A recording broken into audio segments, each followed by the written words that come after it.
신명기 8장 2절 말씀을 우리 다 함께 합독해서 봉독하도록 하겠습니다. 신명기 8장 2절. 내 하나님 여호와께서 이 40년 동안 내게 광야길을 걷게 하신 것을 기억하라. 이는 너를 낮추시며 너를 시험하사 내 마음이 어떠한지 그 명령을 지키는지 지키지 않는지 알려 하심이라. 아멘. 예, 오늘 또 특별한 강사 목사님을 소개하고자 합니다.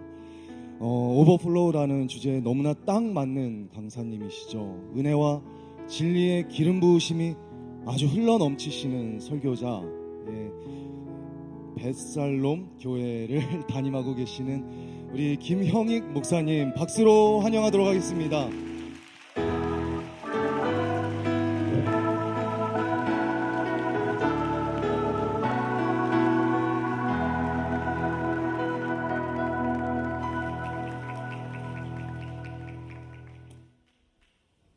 그동안 잘 지내셨어요?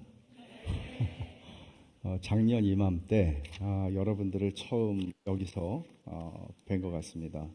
그 자리에 계셨던 분들도 아마 계실 거고, 또 오늘 저를 처음 보는 분들도 계실 텐데,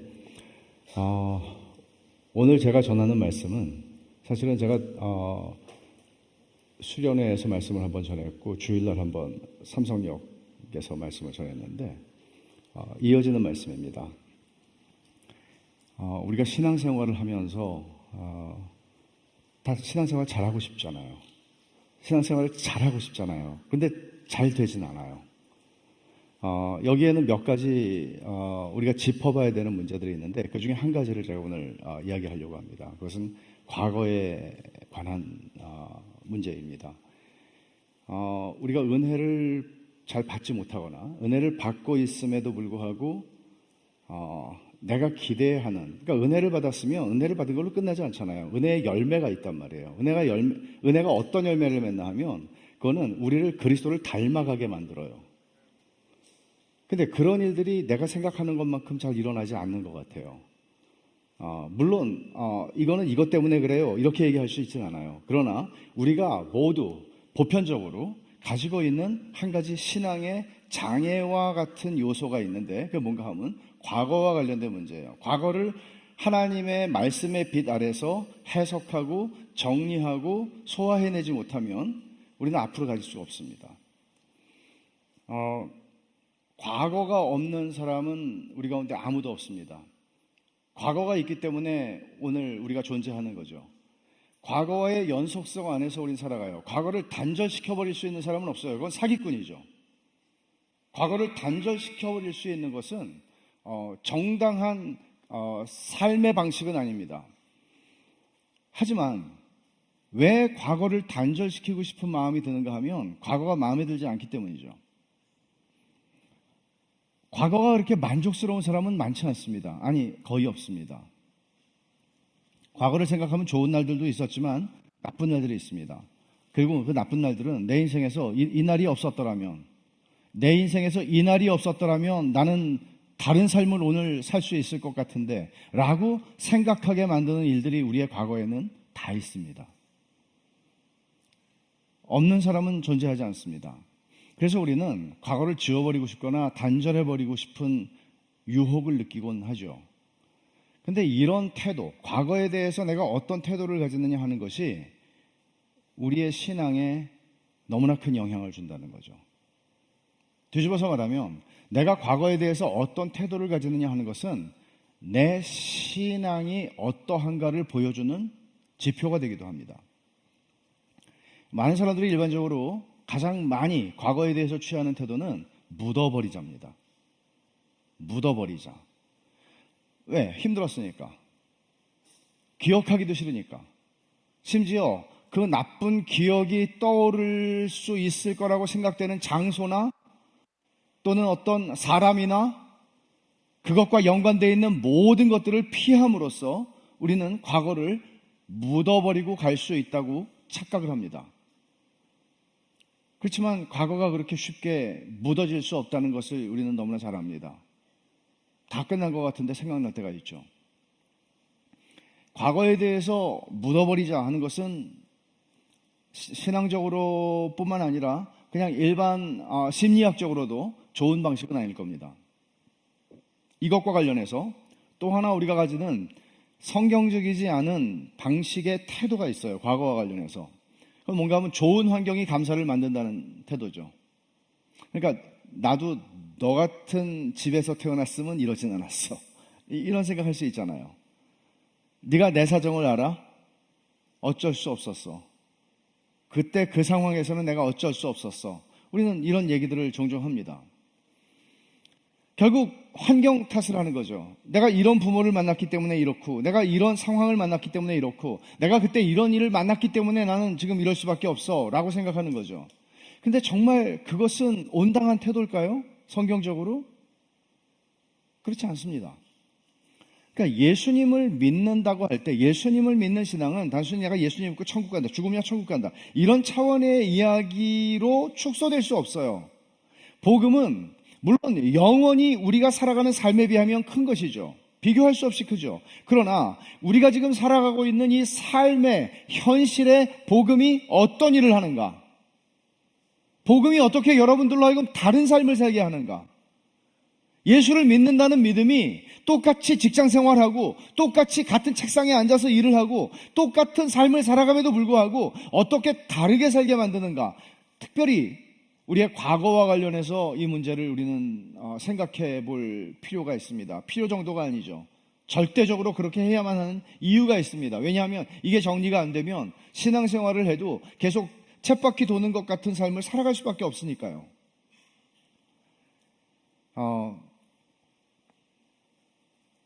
과거의 문제는 신앙에 있어서 거의 본질과 같습니다. 오늘 본문에서도 그 얘기를 하는 거죠. 너희들이 40년 지난 광야 생활을 기억해 라고 얘기하는 거예요. Remember. 기억해. 신앙에 있어서 기억하는 건 굉장히 중요한 일이에요. 신앙은 뒤에 있는 거 다 잊어버리고 그냥 앞으로 나아가자, 그렇게 얘기하지 않아요. 제가 처음에 오늘 이 말씀에서 처음에 여러분들과 나누려고 하는 거는 믿음이 신자의 삶을 변화시킬 때 어떻게 역사하는가, 믿음이 우리 안에서 어떻게 일을 하는가, 특별히 과거를 바라보는 우리의 관점, 과거를 해석하는 우리의 해석에 어떤 영향을 미치는가 하는 문제예요. 적어도 지난 70년대, 80년대 이후로, 주로 80년대 이후로 한국 교회에 내적 치유라고 하는 책들이 많이 번역이 되기 시작했고, 그리고 그런 또 한국에서 그걸 또 공부하신 분들이 또 사역도 하고 책도 많이 나왔죠. 그게 한 80년대예요, 제 기억으로는. 근데 이런 심리학적인 접근 방식들이 도움이 많이 되는 부분이 있다는 걸 인정하지 않을 수가 없어요. 그러나 한 가지 어떤 어려움이 있나 하면 이것은 상처와 내적 치유, 그러니까 상처라는 것을 주목하죠. 옛날에는 상처받았어, 그런 말을 안 썼어요. 신조어예요, 이게. 아세요? 상처받았어 그러면 어디 피나? 얘기했어요, 옛날에는. 조금 60년대, 70년대 사신 분들 아시죠? 이런 말이 없었어요. 어느 순간부터 나 상처받았어, 이런 얘기들을 쓰기 시작해요. 말하자면 내적 치유가, 심리학적인 접근에서 내적 치유가 가지고 온 하나의 개념은 뭔가 하면 상처라는 개념이에요. 물론 마음의 상처죠. 어렸을 때부터 부모에게 받은 상처, 형제에게 받은 상처, 또는 학교 선생님에게 받은 상처, 우리는 말하자면 만신창이가 되어 있는 거예요. 한 20살쯤 되면. 너무 상처를 많이 받아서. 상처인 줄도 모르고 살았는데 그걸 상처라고 그러니까 갑자기 막 피가 철철 흐르는 것 같아요. 내가 너무 불쌍해, 세상에. 근데 이런 이해들, 그래서 상처 때문에 내가 왜 이렇게 나는 화를 잘 내지? 나는 이렇게 분노가 내 속에 막 끓어오르는 것 같아. 별일도 아닌데 나는 터지고 말거든. 이런 것들이 있잖아요. 그런 것들을 설명을 해준다는 면에서는 도움이 되는 부분이 없지 않아 있어요. 근데 예를 들어서요, 한국 사람을 한번 생각해 보세요. 한국 사람을 설명하는데 굉장히 중요한, 이걸 심리학적 개념이라고 해야 할까요? 감이 오세요? 어떤 신학자는 과거에 한이라고 하는 한국 사람들만이 가지고 있는, 한이라는 말은 번역할 수가 없는 단어라고 그래요. 그래서 실제로 한이라는 거는 한국말로 HAN 그렇게 써요. 그냥 영어로 쓸 때 표기할 때도 한 티올로지가 있어요. 한의 신학. 그러니까 이 한국 사람들에게 있어서 한이라고 하는 거, 한이 안 생기게 됐어요. 이 역사를 보면 이놈이 일로 와서 때려, 저놈이 때려. 역사를 보면 내가 그 긴 역사를 실제로 겪은 사람이 아님에도 불구하고, 저 대학교 때 역사 전공이에요. 분통이 터지죠. 화병이 걸릴 것 같아요. 그러니까 한이 쌓인다고요. 여러분, 오래된 영화이긴 하지만 서편제라고 하는 영화가 있어요. 약을 먹여서 딸을 눈을 멀게 해가지고 눈이 멀어야 이 창이 나온다고, 한에서 나와야 된다고. 참 대단한 영화예요. 근데 여러분, 이런 한이 우리의 삶 속에 한 맺힌 창을 만들어낼 수 있을지도 모르겠지만, 이런 한이 여러분들의 마음속에 있다고 한번 생각을 해보세요. 한이 서려 있어요. 한이 맺혀 있어요. 그러면 여러분 신앙생활을 정상적으로 할 수 있을 거라고 생각하세요? 불가능하죠. 불가능해요. 그것들은 산에 가서 나에게 부르짖게 하는 힘이 있을지는 모르겠으나 신앙적으로 정상적인 성장을 할 수가 없습니다. 한이라고 하는 것은 굉장히 센 말이지만 우리들에게는 이런저런 내가 의식하던 의식하지 않던 내 인생의 과거의 상처라고 표현할 수 있는 것들이 다 있습니다. 근데 이런 것들을 우리가 신앙적으로 어떻게 정리하고 어떻게 해석하느냐 하는 것 중요하다는 얘기를 하려는 거예요. 여러분 개개인들을 한번 생각해 보세요. 한번 지금 그냥 생각해 보세요. 나에게 한이라고 말할 만한 일이 있나? 또는 여러분의 현재에 크게 영향을 미치는 것뿐만 아니라 내 현재의 발목을 잡는 그 사건이라고 여길 수 있는 그런 일들이 여러분의 과거에 있는가? 또는 여러분이 지금까지 살아오는 동안에 정말 이 일만 내 삶에 안 일어났으면 나는 진짜 다른 삶을 다른 삶을 살고 있을 거야 라고 하는 그런 일들이 혹시 생각나는 게 있습니까? 혹시 내가 지울 수만 있다면, 내 인생에서 요거 하나만 지우면 나는 정말 날개를 단 듯이 날아다닐 수 있을 건데 라고 생각할 수 있는 사건, 혹시 그 상처를 다시 생각하는 것, 벌써 이 설교를 들으려고 하니까 벌써 기분이 나빠지고 있어요. 저 목사가 왜 아픈 데를 건드리는 거야? 지금까지 나 생각하지 않으려고 그랬는데 왜 자꾸 생각하려는 거야? 이런 것들이 혹시 여러분에게 있습니까? 그렇다면, 이런 것들이 있다면, 선하신 하나님을 믿는 믿음은 여러분에게 과연 어떻게 지금까지 일해왔던 것입니까? 하나님이 선하시다는 것은 우리가 그냥 믿고 싶은 명제가 아니라 성경이 말하는 것이에요. 그걸 여러분 어떻게 묻어둔 채 하나님은 선하시다고 여러분들은 노래 부를 수 있어요? 그런 신앙의 우리 인격 안에서 신앙의 균열이 일어나면 신앙은 성장하지 않습니다. 믿음은 그리스도인들로 하여금, 모든 그리스도인들로 하여금 자기의 과거를 새로운 눈으로 보게 합니다. 믿기 전에는 그랬을 수 있어요. 믿기 전에는 쳐다보기도 싫고 생각하기도 싫고 떠오르려고 하면 그 자리를 피해버리고 마는, 그렇게 함으로써 살아갈 수 있어요. 묻어버리고 살아갈 수 있다고요. 그러나 믿음이라고 하는 것이 성령께서 나에게 선물로 주셔서 내가 거듭난 하나님의 자녀가 되었을 때 그 믿음의 눈으로 내가 내 과거를 다시 보는 거예요. 그러면 다르게 보이죠. 똑같이 보이면 여러분들은 믿음이 없는 것이거나 믿음을 사용하지 않는 것이죠. 예를 들어서 내가 나이가 40이 돼서 예수를 믿었다. 30이 돼서 예수를 믿었다. 그러면 30이 돼서 예수를 믿었는데 그 하나님을 알고 보니까 내가 30살부터 나의 아버지가 되셔서 내 인생을 이끌어 주시는 분이라는 사실을 배웠을 뿐만 아니라 내가 30살이 되기 전에, 주님을 만나기 전에 내 인생에 태어날 때, 엄마 뱃속에 생길 때부터 해서 나를 알고 계셨고 나를 붙들고 계셨고 섭리 가운데 내 인생을 주관하고 계셨다는 사실을 알게 되는 게 기독교 신앙이에요. 여러분이 35살에 예수님을 믿으며 그때부터 하나님께서 여러분의 삶을 주관하는 게 아니고 그 이전부터 내 삶을 주관하고 계셨구나, 그 선하심과 그 은혜로 내 삶을 이끌어 오셨구나, 그분이 내 삶을 사망의 음침한 골짜기를 지나갈 때가 있었지만 그분이 내 삶을 여기까지 최적의 길로 인도해 주셨구나 하는 것을 알게 되는 거예요.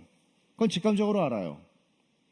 그러면 전능하시고 무한하신 지혜로 역사하시고 그분의 무한하신 선하심을 나에게 베푸셔서 내 인생을 이끌어 가신다는 것을 예수 그리스도의 십자가 사건을 통해서 내가 하나님을 만나게 되고 알게 되고 성경을 통해서 그 하나님이 이런 하나님이라는 것을 알게 될수록 내 과거의 사건들을 보게 되고 그 속에서 우리는 그전에서 볼 수 없었던 무언가를 보게 돼요.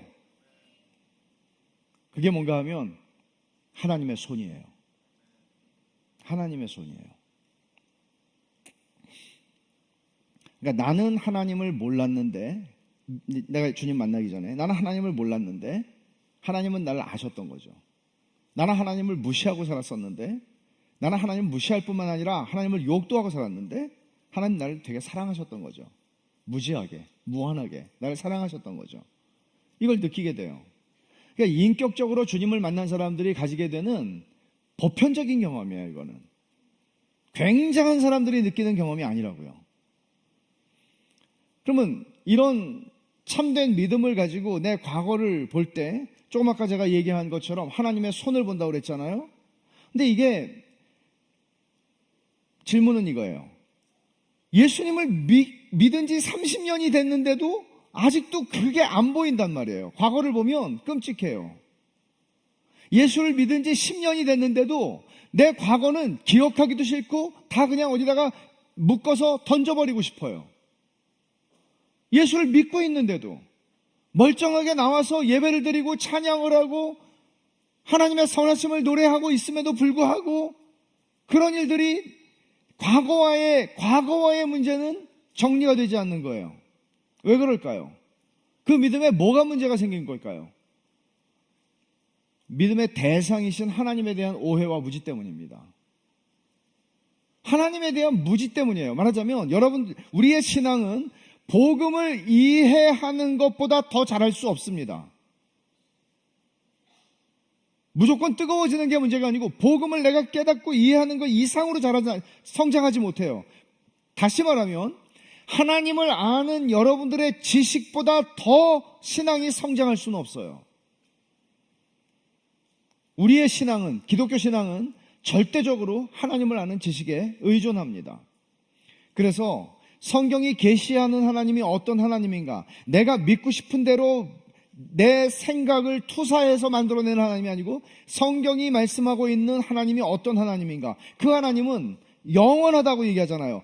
과거와 현재와 미래, 영원 속에서 그건 아무것도 아니죠. 내 과거와 내 현재와 나의 미래 전체를 전능하신 능력과 우리가 상상할 수 없는 그분의 지혜로 우리의 인생을 다스리고 이끄시고 책임지시는 거예요. 그러니까 이런 면에서 그리스도인들의 삶은 어마어마한 특권을 가진 사람들, 그리스도인들은 어마어마한 특권을 가진 사람들이죠. 왜냐하면 여러분들이 인생에서 실패할 수도 있고 뭐 별의별 일이 다 일어나잖아요. 말하자면 제가 과거의 얘기를 하지만 우리 인생에서 뭐 이상한 일들이 그리스도인들에게는 피해가는 건 아니잖아요. 다 일어나요. 예수 믿으면 시험 보면 다 합격하는 게 아니고 떨어져요. 이런 삶 속에서 그럼 우리는 이런 불확실한, 잘 될까 못 될까, 또는 이게 됐으면 좋겠는데 하는 이런 우리의 바램들, 이런 모든 게 다 불확실한 것들이죠. 그 불확실한 것들 속에서 우리의 정체성을 발견하지 않아요. 그리스도인들은 말하자면 이거죠. 실패해도 복이에요. 망해도 복이고.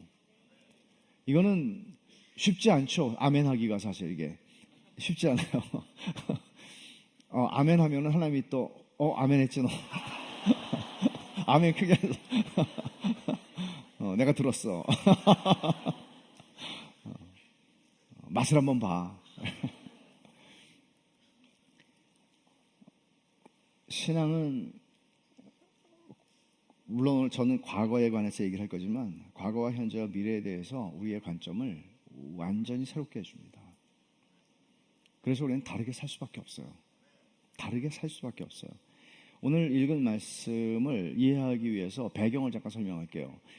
신명기는 이스라엘 백성들이 40년 동안 광야 생활을 하고 거의 이제 가나안 땅, 적과 꿀이 흐르는 가나안 땅을 코앞에 두고 있는 상황에서, 목전에 두고 있는 상황에서 마지막 해예요. 40년의 마지막 해예요. 그 마지막 해에 모압 평지에서 이제 건너가기 전에 요단을 모세가 이렇게 생각하면 돼요.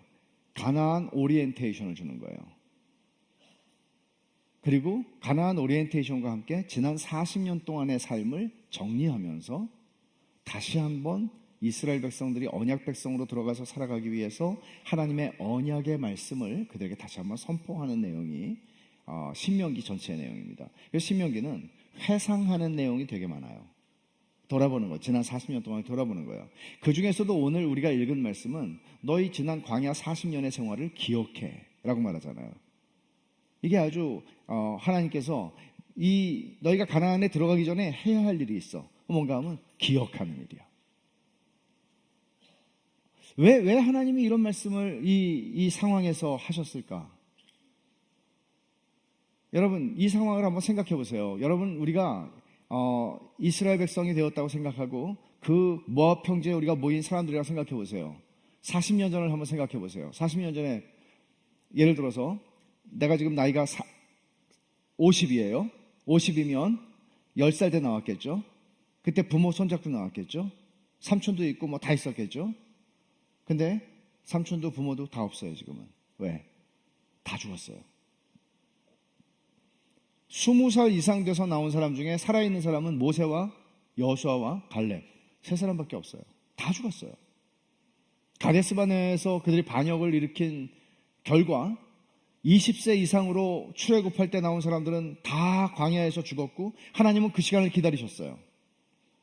그리고 내 나이가 50이 됐다고요. 10살에 나왔는데 50이 됐다고요. 인생을 거의 다 살았다고요. 얼마나 짜증이 나요. 여러분 같으면 짜증이 안 나게 생겼어요? 인생을 뭐 어느 나라를 비하할 수가 없으니까 아프리카에 있는지 없는지 들어보지도 못한 나라에 가가지고 40년을 살다가 부모님 돌아가시고 50살이 돼가지고 한국에 왔어요. 짜증이 안 나겠어요? 돈도 하나도 없어. 이런 상황을 생각을 해보세요. 기가 막힌 상황이에요. 기가 막힌 상황이에요. 내가 살아온 인생 50년 동안에 40년을 광야, 물도 없고 제대로 어떤 인생의 계획을 가지고 살아갈 수 없는 곳이죠. 광야는 늘 불기둥과 구름기둥이 하나님이 인도하시는 사인으로 등장하지만 우리의 인간의 속성에는 뭔가 계획을 가지고 살고 싶잖아요. 결혼도 계획해야 되고 어떤 텐트에 살지도 계획해야 되고 계획해야 되잖아요. 그렇게 40년이라는 세월이 다 지나갔어요. 남은 사람들의 숫자는 40년 전과 크게 달라진 건 없어요. 많이 죽었지만 많이 태어났어요. 그러니까 이런 상황에서 하나님이 오늘 우리가 읽은 8장 2절 말씀을 얘기한 거예요. 내 하나님 여호와께서 이 40년 동안에 너로 광야의 길을 걷게 하신 것을 기억하라. 하나님의 관점에서 보면 이게 유리할 게 없는 명령이에요. 왜냐하면 이렇게 말하면 좋잖아요. 야, 고생 많았다. 이제 다 잊어버려. 니네 고생했지? 다 잊어버려. 생각하지도 마. 이제는 야, 여기 너네 앞에 이 풀장이 있어. 뛰어들어. 이렇게 얘기할 것 같잖아요. 근데 하나님 그렇게 말씀 안 하시는 거죠. 이제 들어가면 될 것 같은데 오리엔테이션을 또 왜 시켜 여기서 1년이나. 그러면서 지난 40년 동안 너희들이 광야길을 걷고 고생한 것을 기억하라고 말씀하세요.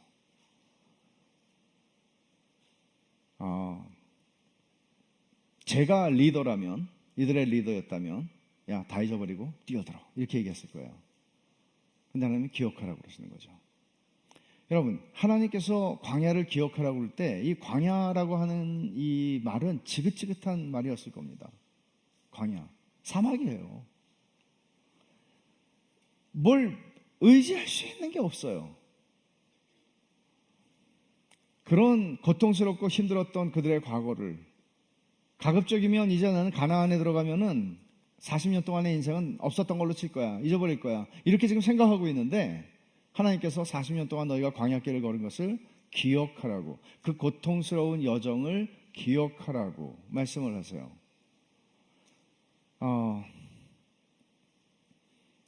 하나님이 광야의 길을 기억하라고 지금 말씀하시는 것은 단순히 너희가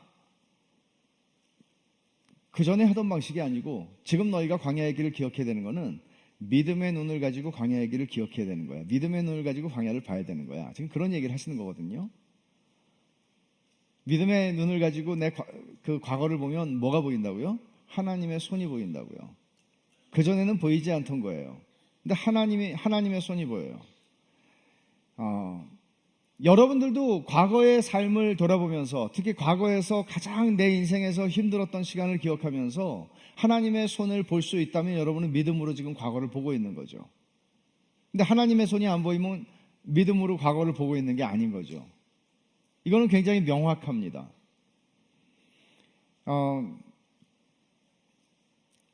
하나님이 듣고 싶은 대답은 이거예요.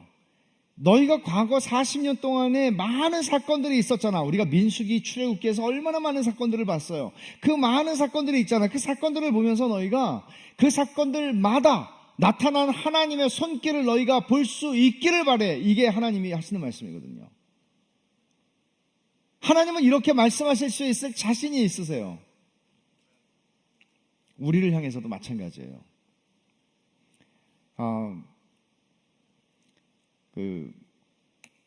하나님의 손길을 본다는 것을 예전에 그 작자 미상의 시인데 모래 위에 발자국이라는 거 여러분 들어보셨죠? 한 번쯤은. 설마 이것도 모르는 사람이 있으면 내가 무식하구나 그렇게 생각하면 돼요. 발자국이 2개가 쭉 났어요. 돌아보니까 모래 위에 주님과 내가 같이 걸어온 발자국이에요. 근데 내 인생에서 제일 힘들었을 때를 돌아보니까 웬걸? 발자국이 하나밖에 없는 거예요. 그래서 따지고 들죠. 하나님, 내가 진짜 인생에서 힘들 때 하나님은 어디 가셨던 거예요? 하나님이 없었으니까 내가 힘들었잖아요. 그러니까 하나님 말씀하시죠.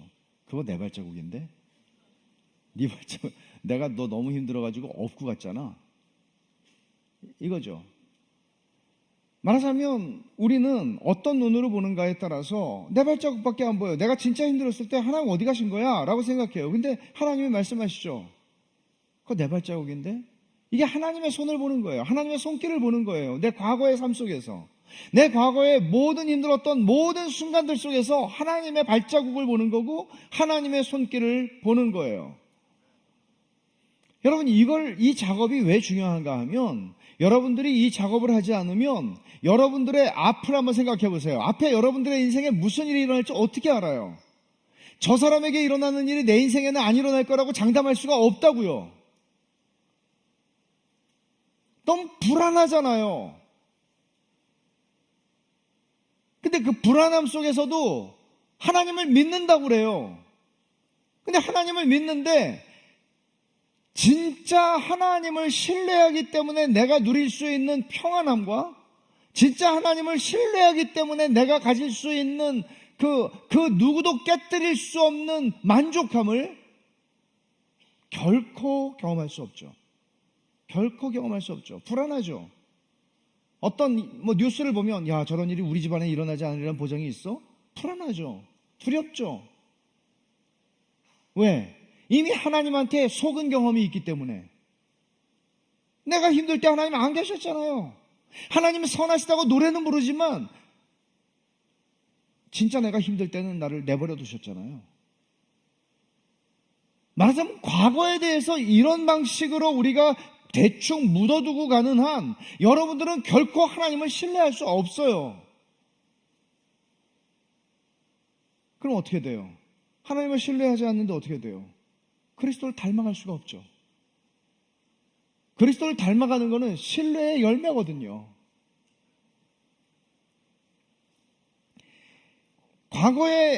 내 인생의 과거의 모든 순간에 하나님이 기가 막히게 간섭하셨고 함께 하셨고 나를 업어서 기르셨다는 것을 놓치게 되면 믿음은 미안한 말이지만 우리의 삶에서 실제가 될 수가 없어요. 관념이 되는 거예요. 나는 그리스도인이라고 생각하는 거예요. 그렇지만 실제로 살아계시고 전능하시고 무한히 선하신 하나님에 대한 깊은 신뢰와 그분이 내 인생뿐만 아니라 내 가정과 나라와 모든 세상의 역사를 당신의 거룩하시고 기쁘신 뜻을 따라 이끌어 가신다는 것을 놓치게 되는 거죠. 그럼 늘 불안하고 짜증나고 세상 돌아가는 거 보면 화가 나고 수없이 널뛰기를 하면서 살아가는 거예요. 그러나 우리가 배운 신앙은 뭡니까? 우리가 배운 신앙은 세상이 어떻게 돼도 우리는 평안함을 빼앗기지 않을 수 있을 만큼의 힘을 가지고 있는 게 신앙이거든요. 이거는 그냥 그랬으면 좋겠다가 아니고 신앙은 그렇게 강한 거예요. 신앙을 이길 수 있는 것은 없죠. 역사 속에서 신앙을 없애기 위해서 얼마나 많은 통치자들이 많은 일을 했습니까? 그러나 신앙은 도리어 없어지지 않고 더 활발하게 성장했죠. 이걸 어떻게 설명할 수 있겠습니까? 신앙이 실제가 될 때 그런 일이 일어나는 거죠. 그러니까 여러분들이 힘들었던 과거를 끄집어내라고 주님이 명령하는 거예요. 40년 동안에 너희가 광야길을 걸은 걸 기억해 라고 하는 말씀은 오늘 우리들에게는 우리가 지금 몇 년을 살아왔든지 간에 내 인생을 이렇게 살아왔던 것을 기억해. 몇 년 동안 살아왔던 그 삶에서 힘들었던 그 모든 순간들을 다시 떠올려. 더 이상 묻어두지 마. 내가 그거를 다룰 거야. 하나님 말씀하시는 거죠. 내가 너의 과거를 다룰 거야 라고 말씀하시는 거예요. 과거를 묻어놓고 신앙생활을 하는 사람들에게서 나타나는 고질적인 문제가 있어요. 그건 뭔가 하면 잘 나가다가 내가 원하지 않는 어떤 일이 탁 터져요. 내가 별로 좋아하지 않는 일이 터져요. 그럼 어떻게 반응하죠? 이렇게 반응하는 거죠. 왜 하나님은 항상 나한테 이런 식으로 하시는 거야? 이렇게 한다고요. 부부싸움 할 때 그렇게 많이 하잖아요. 당신은 한 번도 나한테 몇 번은 있었겠죠. 그냥 한 번도라 그러니까 억울하잖아요, 이 사람이. 그래서 3번은 했을걸. 하나님은 왜 한 번도 나한테는 제대로 해주시는 게 없어? 이런 말이 튀어나온다고요. 여러분 한번 생각해 보세요. 여러분들이 예배 드릴 때 하나님을 찬송하지 않았다는 얘기가 아니에요. 하나님을 경배하지 않았다는 얘기가 아니에요. 근데 그런 일들이 터질 때마다 항상 이런 식의 반응을 보이게 되는 거죠. 그러면 신앙은 성장하지 않습니다. 그리스도를 닮아가지 않아요. 제가 아주 오래전에 읽었던 책에서 봤던 말인데 한 40년은 된 것 같아요. 근데 그 책의 저자는 이런 얘기를 해요. 상담과 관련된 책이 있는데 30대의 위기라는 말을 써요. 여기 30대가 많이 계실 거예요. 이분은 대략 26세에서 38세 사이 정도라고 얘기를 하더라고요. 근데 이 시기에 인생의 무게를 크게 느낀다는 거예요. 예를 들어서 뭐 결혼을 했든 안 했든 무거워요.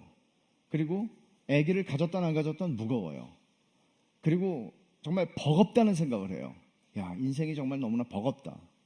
근데 그럴 때 아무 문제 없이 지금까지는 잘 살아왔는데 이 사람이 그 사람이야 라고 싶을 정도로 내 속에 묻어놨던 것들이 폭발을 한다는 거예요.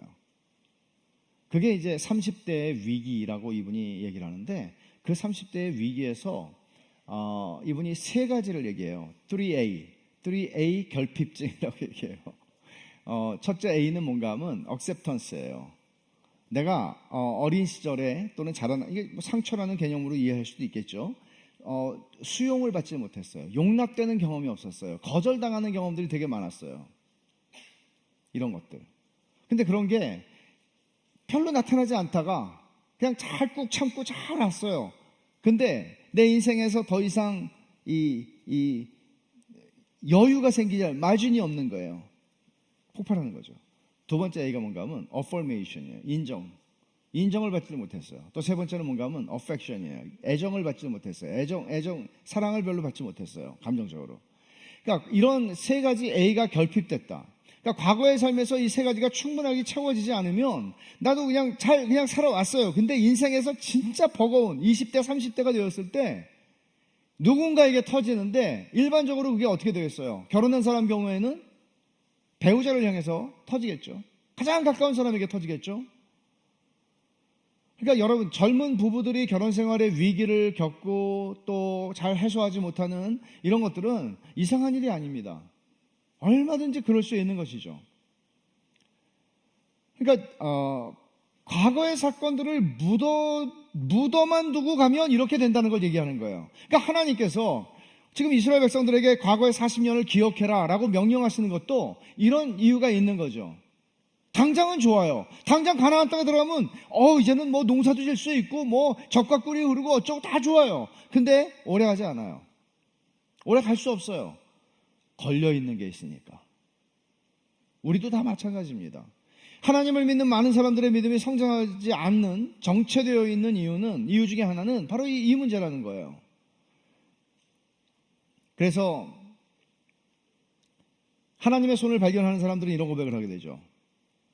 하나님이 내가 이해할 수는 없었지만 무한히 선하신 하나님께서 당신의 지혜로움으로 나를 위해서 꼭 필요해서 이걸 주셨던 것이었구나. 지금도 나는 이해할 수 없지만, 심지어 지금도 나는 이해가 가지 않지만, 이런 정도의 고백을 할 수 있게 되는 거예요.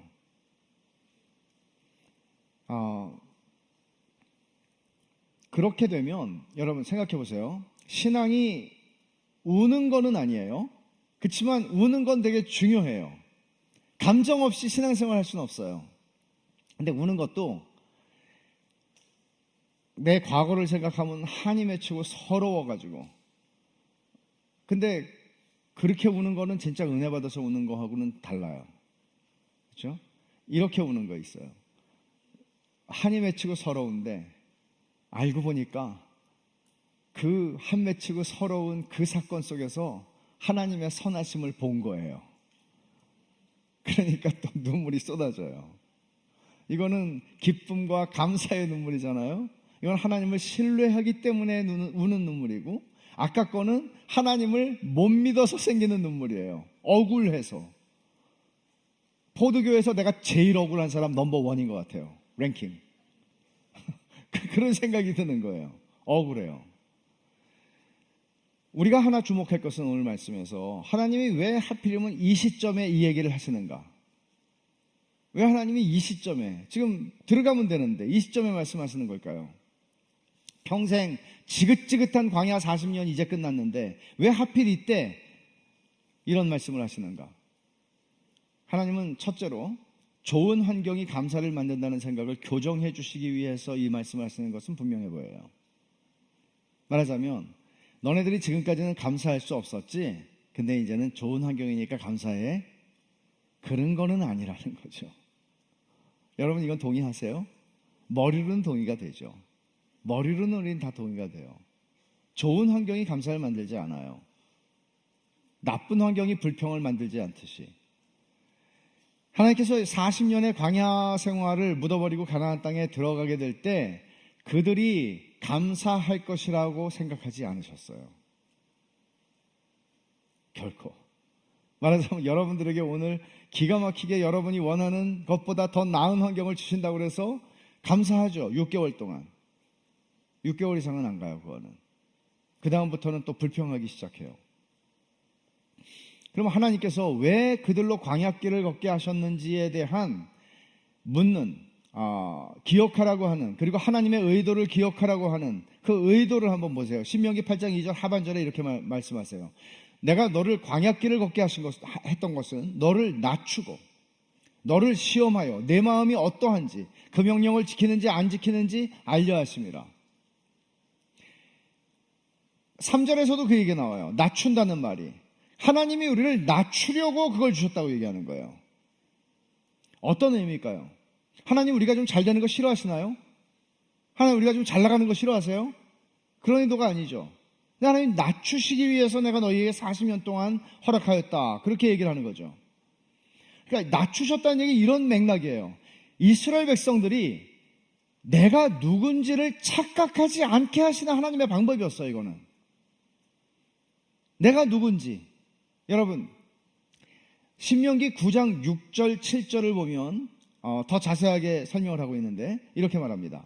그러므로 네가 알 것은 내 하나님 여호와께서 내게 이 아름다운 땅을 기업으로 주신 것이 내 의로움을 인함이 아니니라. 너는 목이 곧은 백성이니라. 너는 광야에서 내 하나님 여호와를 경록해 했던 일을 잊지 말고 기억해라. 내가 애굽 땅에서 나오던 날부터 이곳에 이르기까지 늘 여호와를 거역하였으되. 그러니까 하나님이 너희들을 선택하신 건 너희가 착해서가 아니고 목이 곧아서야. 그리고 너희가 40년 동안 지겹게 하나님을 거역했던 일을 기억하라고 말씀하세요. 이게 왜 필요하죠? 이스라엘 백성들은 가나안 땅에 들어가면 되잖아요. 야, 40년 동안 고생했으니까 우리는 자격이 있어. 이렇게 하고 들어갈 수 있잖아요. 근데 하나님께서 말씀하시는 건 이런 거죠. 이건 은혜잖아. 니네는 이거를 받아서 누릴 권리를 가졌기 때문에 내가 너에게 주는 게 아니고 너희가 이거를 누릴 만큼의 행위를 했기 때문에 그거에 대한 상의로 주어지는 것도 아니고 이건 은혜잖아. 너희가 어떤 사람들인지 생각해봐. 이걸 지금 하나님께서는 기억하라고 말씀하시는 거죠. 광야에서 그렇게 하나님을 불신하고 거역했던 일들을 기억할 때 이스라엘 백성들은 낮아질 수 있었으니까. 대단히 중요한 얘기죠. 여러분 그리스도인에게 가장 위험한 게 뭐예요? 자기 의예요. 주님, 제가 이렇게 열심히 주님을 섬기잖아요. 기도를 하는데 자기 자신을 생각하면 너무 흐뭇해요. 나처럼 하나님을 섬길 수가 없어. 누구도. 내가 직업도 가지고 있어. 무슨 내가 풀타임 포드교회 풀타임 목사도 아닌데 하나님 앞에 갔는데 흐뭇해요. 기도하는데. 뭔가 하나님이 막 기름을 그냥 항아리채 엎어서 부어줄 것 같아요. 이게 제일 위험한 거잖아요. 말하자면 이거예요. 하나님을 내가 섬기는데 바리새인과 세리의 기도를 주님이 비교하시는 것도 우리가 알지만 내가 하나님 이렇게 금식을 할 수 있다니요. 이거 저는 그런 존재가 아닌데요. 어떻게 제가 이럴 수 있죠? 하나님 너무 감사합니다. 은혜가. 쟤는 금식을 안 하는데 저는 금식하잖아요. 이런 방식이 아니라는 거죠. 그러니까 하나님은 바리새인을 만들어내기 위해서 가나안 땅을 주시는 게 아니잖아요. 하나님은 여러분들을 바리새인으로 만드는 게 목적이라면 쉽죠. 원하는 걸 주면 돼요. 그리고 기도를 많이 한 순서대로 주면 돼요. 기도의 시간이 쌓이는 걸 보고 헌금의 액수가 쌓이는 걸 보고 주면 돼요. 그럼 바리새인이 되죠. 근데 하나님은 너를 낮추시며 라고 보세요. 내가 누군지를 알라는 거예요. 우리의 죄성을 보지 않으면 거기에 은혜는 없어요. 자기의 죄성을 알지 못하는 사람에게 은혜는 작동하지 않아요. 그렇기 때문에 과거를 기억해, 40년 동안을 기억해, 이 말은 단순히 너의 과거를 정리해, 무슨 심리학적인 이런 얘기가 아니라 내가 누군지 알라는 거예요. 내가 어떤 존재였는지를 알라는 거예요. 왜냐하면 그때 은혜가 작동하기 시작하거든요. 그때 내가 받은 은혜가 나를 변화시키기 시작하거든요.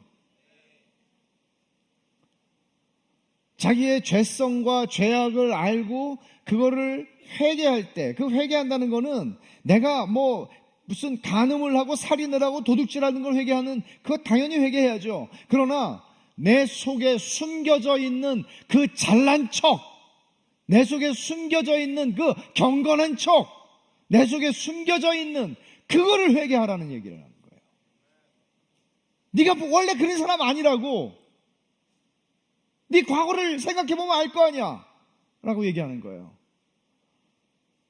그래서 우리가 그리스도께 가까이 가지 못하는 이유 중에 굉장히 큰 이유가 있어요. 그건 뭔가 하면 존 거스너라고 하는 신학자가 표현한 말인데, 그 빌어먹을 선행 때문에 안 된다는 거예요.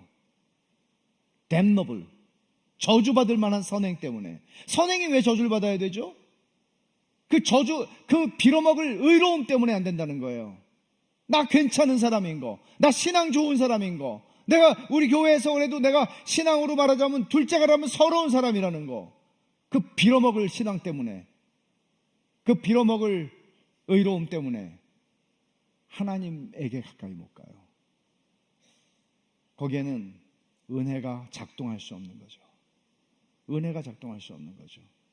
그래서 늘 은혜를 받는 것 같지만 그 은혜가 내 안에서 일을 하게 되면 나를 그리스도를 닮은 모습으로 변화시켜야 되는데 그런 일이 안 일어나는 거예요.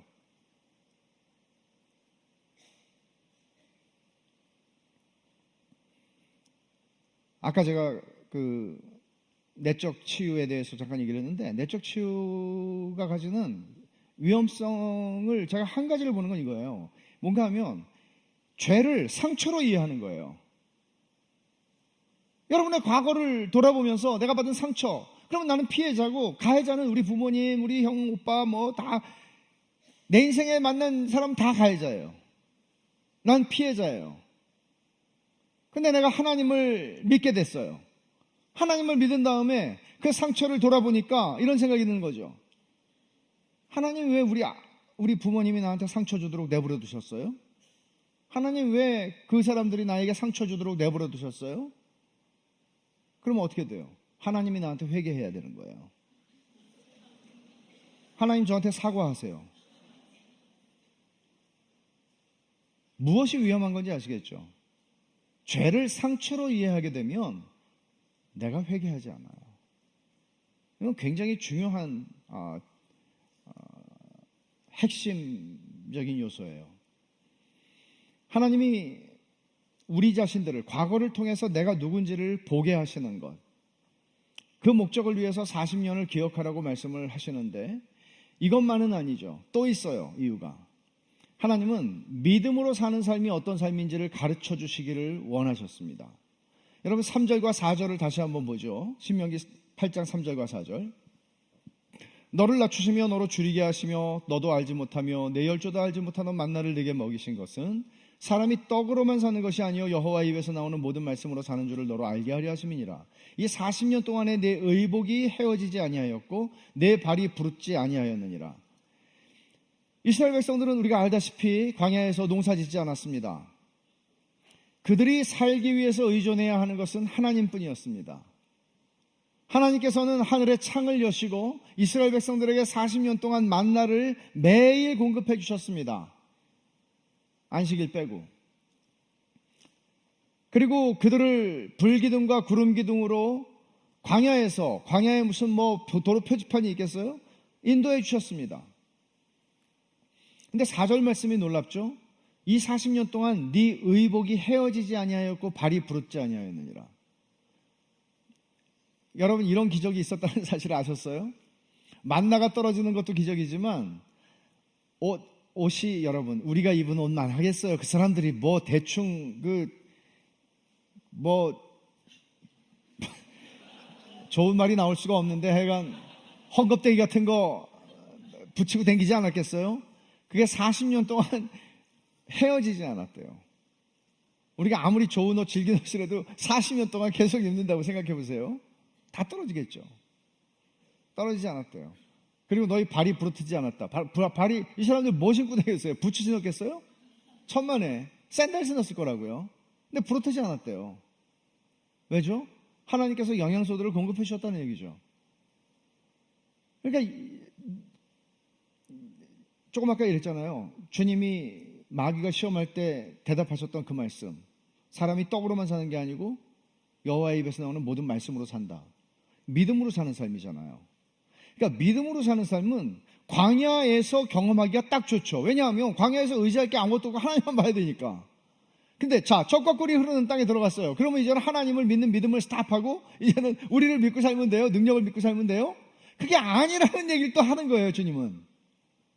니네의 형편과 상황이 어떻든지, 너희가 가난하든지 부하든지, 너희가 작은 집에 살든지 원룸에 살든지 아니면 큰 집에 살든지, 너희는 너희가 가지고 있는 부와 너희가 확보해 놓은 재산과 너희가 보장할 수 있다고 생각하고 있는 그 어떤 것들을 의지하여 사는 게 아니고, 너희들은 여기서나 저기서나 하나님을 신뢰하고 하나님을 바라보고 사는 거야. 하나님이 너희를 먹이는 거지, 너희의 공부 잘한 것이 너희를 먹이는 것도 아니고 너희의 능력이 너희를 먹이는 것도 아니야. 이 얘기를 주님이 하시는 거예요. 그래서 17절과 18절을 읽어보면 이렇게 말하죠. 또 두렵건대 내가 마음에 이르기를 내 능과 내 손의 힘으로 내가 이 재물을 얻었다 할까 하노라. 네 하나님 여호와를 기억하라.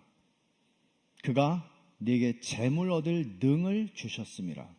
이같이 하시면 내 열조에게 맹세하신 언약을 오늘과 같이 이루리 하심이니라. 그러니까 하나님께서 염려하시는 건 이거죠. 너희가 들어가서 농사를 잘 짓는 사람이 있고 농사를 못 짓는 사람이 있어요. 그러면 만나는 똑같이 내렸잖아요. 근데 어떤 사람은 머리가 좋아서 농사를 잘 져요. 농사를 잘 짓고 야, 역시 나는 황금손이야 막 이러면서 자기를 자랑할 거 아니에요. 그리고 부를 쌓아가겠죠. 주님이 하시는 말씀은 이거죠. 내 능과 내 손의 힘으로 내가 이 재물을 얻었다고 너희가 착각하지 않도록. 그래서 뭘 하라는 거예요? 40년을 기억하라는 거예요. 40년을 기억하라는 거예요. 그러면 우리는 이런 생각을 하게 되는 거죠. 내가 비록 내 능력과 내 손의 힘으로 이 재물을 얻었다고 말할 수 있으나 이 손과 이 능력은 누가 주셨지? 하나님이 주셨잖아. 낮아지는 거죠. 이게 낮아지는 거죠. 여러분, 오늘 우리가 살아가는 이런 삶의 자리에서 낮아진다는 게 가능하겠어요? 내 능력과 내 손의 힘으로 내가 여기까지 왔어 라고 말하는 거를 누가 시비를 걸 수 있겠어요? 근데 하나님 말씀하시는 거죠. 적어도 하나님의 언약 백성들의 공동체 안에서는 그럴 수 없어. 여기서는 그럴 수 없어. 너희들은 그럴 수 없어 라고 말씀하시는 겁니다. 이게 얼마나 하나님의 교회를 교회답게 만들어가는 열쇠가 되겠습니까? 19절에서 하나님이 이렇게 말씀하세요. 네가 만일 네 하나님 여호와를 잊어버리고 다른 신들을 쫓아 그들을 섬기며 그들에게 절하면 내가 너희에게 증거하노니 너희가 정령이 멸망할 것이라. 경고죠. 가나안 백성들이 왜 쫓겨났어요? 그들의 우상 숭배와 죄악이 만연함을 인하여 하나님이 그들을 심판하신 것이죠. 이스라엘 백성들을 통해서. 너희들도 다르지 않다고 말씀하시는 거죠. 그러니까 어떻게 우리가 광야에 살아 아니면 가나안에 살아, 이게 중요한 게 아니에요. 사실은 오늘 본문 말씀을 보면 하나님이 말씀하시고자 하시는 것은 그게 아니고 어떻게 우리는 하나님을 경험적으로 그 선하신 하나님을 인정하고 그 하나님을 섬기고 살아가는가 하는 문제예요. 거기서나 여기서나, 가나안에서나 광야에서나. 그러니까 여러분 16절을 다시 한번 돌아가 봅니다. 내 열조도 알지 못하던 만나를 광야에서 내게 먹이셨나니 이는 다 너를 낮추시며, 또 말하잖아요. 낮추신다는 말 계속해요. 너를 낮추시며 너를 시험하사 마침내 내게 복을 주려 하시면 얻느니라. 그러니까 하나님의 의도를 드디어 여기서 얘기하시는 거예요. 야, 내가 너희들을 낮추는 거는 너희들을 잘 되라고 낮추는 거야. 너희들을 위해서 낮추는 거야. 너희가 진짜가 되기 위해서 내가 너희를 낮춘 거야. 내 손만 보는 게 아니고 내 의도를 봐. 내가 너희에게 복을 주고 싶어서, 내가 너희에게 나의 선함을 베풀어 주고 싶어서 너희에게 이 광야를 40년 동안 허락했던 거야. 여러분, 작년 이맘때 제가 여기 와서 설교했던 설교의 본문이 뭔가 하면 예레미야 32장 39절에서 41절이에요. 그 말씀을 여러분이 기억하는지 모르겠는데 그 말씀을 다시 한번 제가 읽어볼게요. 내가 그들에게 한 마음과 한 길을 주어 자기들과 자기 후손의 복을 위하여 항상 나를 경외하게 하고 내가 그들에게 복을 주기 위하여 그들을 떠나지 아니하리라 하는 영원한 언약을 그들에게 세우고 나를 경외함을 그들의 마음에 두어 나를 떠나지 않게 하고. 여기까지만 읽었어요. 하나님의 영원한 언약은 내가 너희에게 선을 베푸는 일을 절대로 그치지 않을 거야 라는 언약이었어요. 변함이 없어요. 창세기 1장 1절부터 요한계시록 22장 마지막 절까지 이 하나님의 의도는 변함이 없어요. 그리고 그 변함없는 하나님의 전능하신 손 안에 저와 여러분들의 인생이 있어요. 오늘이 아니고 과거와 오늘과 내일이 다 하나님의 손 안에 있어요. 때로는 우리가 넘어질 수 있고 때로는 우리가 가시밭길도 있고 광야를 걷기도 해요. 근데 하나님 말씀하시죠. 내가 너를 낮추느라고 그래. 낮춰서 뭐 하시려고요? 낮춰서 너를 나와 같은 형상으로 온전하게 빚어내고 싶은 거야 라고 말씀하시는 겁니다. 그래서 하나님의 의도는 이거죠. 나는 너희에게 선을 베풀어주고 싶어서 너희에게 광야를 허용했던 거야. 이게 하나님의 의도예요. 그러므로 광야를 묻어둘 생각하지 말고 기억해 라고 말씀하시는 것이죠. 우리의 과거의 사건들, 우리의 지난날을 믿음의 눈으로 바라보는 것은 중요한데 그렇게 될 때 한 가지 우리가 얻게 되는 부수적이라고 말하기에는 너무나 중요한 고백이 있어요. 그건 뭔가 하면 내 지난 삶은 하나님이 나만을 위해서 특별하게 디자인해 놓으신 길이었구나 하는 거예요. 여러분, 우리 삶은 똑같지 않습니다. 어떤 사람은 이런 집에서 태어나고 어떤 사람은 이런 집에서 태어나요. 내가 결정한 일도 아니에요. 그리고 내가 결정하는 일들도 더러 있지만 어떤 사람은 실패를 거듭거듭 경험하는가 하면 어떤 사람들은 대단히 성공적인 인생을 살아가기도 해요. 이 자리에 우리는 다 섞여 있어요.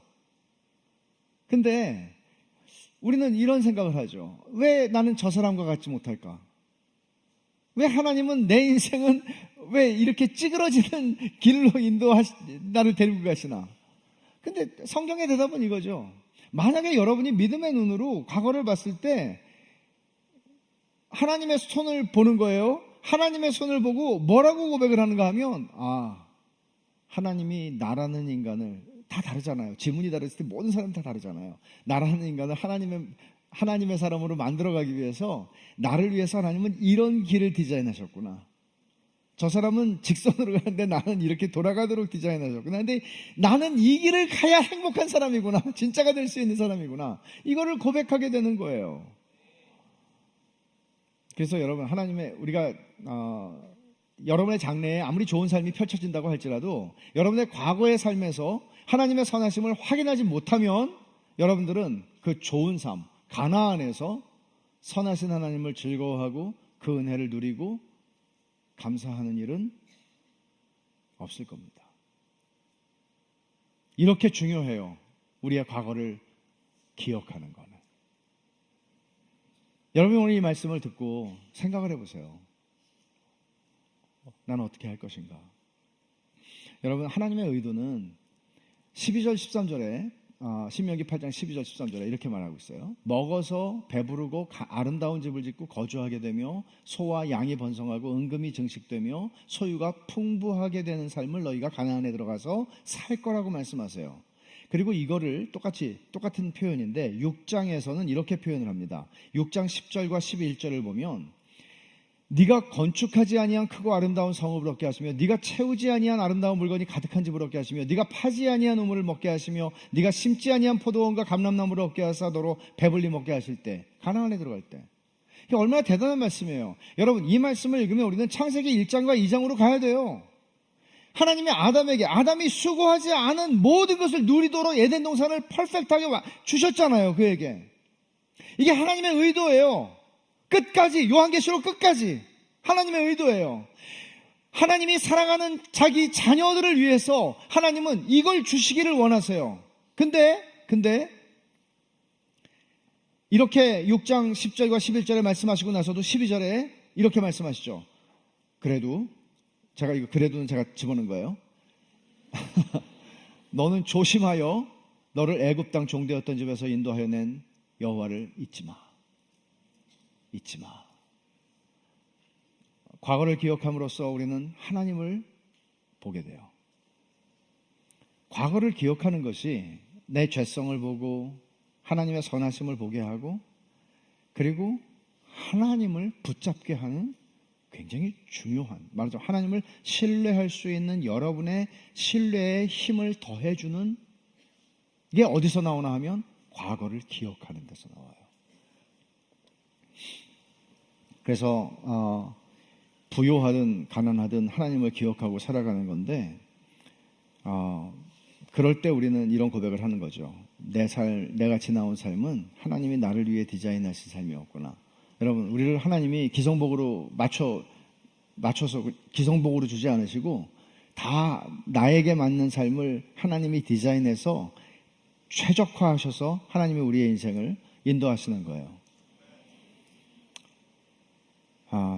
그렇게 될 때 우리는 우리 인생에서 그렇게 힘들었던 일이 변장한 축복이었구나 하는 고백도 하게 되겠죠. 하나님이 지금 여러분들을 이 자리로 데리고 오시기 위해서, 그리고 지금도 우리가 상상할 수 없는 영광의 자리로 우리를 인도해 가시기 위해서, 그리고 그 영광의 자리가 우리에게 정말 유익하고 복된 자리가 되게 하시기 위해서 우리를 여기까지 인도하신 겁니다. 오늘 지금 여기 이 자리까지 인도하신 겁니다. 이게 선하신 하나님을 믿는 믿음이 우리 안에서 이런 고백을 하게 하는 거예요. 제가 지금 얘기한 이런 고백을, 여러분이 아멘이라고 대답한 이 고백을요. 근데 우리는 이 사실을 기억해야 되죠. 우리는 광야를 통해서 우리를 낮추셔야 할 만큼 우리가 어떤 존재인지를 기억해야 하는 존재예요. 근데 광야에 오실 필요가 없는 분이 계셨어요. 광야에 오실 필요가 전혀 없는 분이 계셨어요. 예수님이죠. 예수님이 우리 때문에 광야에 오셨어요. 예수님이 우리를 광야에서 건져내시기 위해서 광야에 오셨어요. 그리고 의지할 것이 하나도 없는 곳에서 십자가에서 하나님의 버림을 받았어요. 우리를 광야에서 건지시기 위해서. 진짜 광야를 지나가신 분을 우리는 만나요. 그리고 그분을 보면서 하나님은 정말 선하시구나 라고 고백하지 않을 수가 없어요. 한 가지 적용점만 여러분에게 소개하고 좀 마치려고 하는데, 여러분, 그러면 이제 어떻게 해야 되겠어요? 우리는 제가 여러분에게 제시하고 싶은 거는 이런 겁니다. 여러분이 과거 살면서 자서전을 쓰는 거예요. 근데 자서전 뭐 대단한 사람만 쓰는 게 아니고 다 쓰는 거예요. 인생에서 정말 노트를 한 권 꺼내서 첫 페이지에 내가 제일 꺼내기 싫었던 그 사건을 꺼내서 쓰기 시작하는 거예요. 왜 써야 되죠? 기억하라고 그러니까. 그리고 어떤 믿음 때문에 이 두려운 일을 시작해야 되죠? 이 속에서 하나님의 손을 보고 싶으니까. 그리고 내가 누군지를, 상처가 아니라 내 죄를 보게 하시기를 기대하니까. 그래서 나를 하나님의 사람으로 만들어 가시는 것을 기대하는 거예요. 여러분, 이거는 어떤 사람들에게만 주어질 수 있는 일이 아닙니다. 과거를 살아서 오늘 이 자리까지 온 우리 모두에게 예외 없이 필요한 말씀입니다. 그래서 주님은 40년 동안 너희가 광야길을 걸은 것을 기억해라. Remember. Remember. 기도합시다.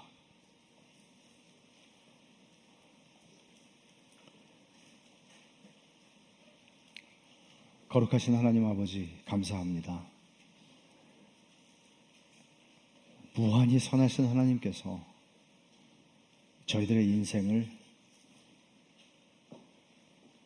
저희 각자 다른 인생을 살아가며 하나님을 만날 수 있도록 디자인하시고 저희의 인생을 여기까지 인도하여 주셔서 감사합니다. 하나님께 그 선하심과 인자하심을 수없이 노래했지만 주님이 오늘 너희 지난 40년의 광야길을 걸은 것을 기억해라 하는 말씀을 들으면서 저희들은 저희들의 과거의 모든 순간에 하나님이 선하셨다고 고백할 수 있는지 다시 한번 돌아봅니다.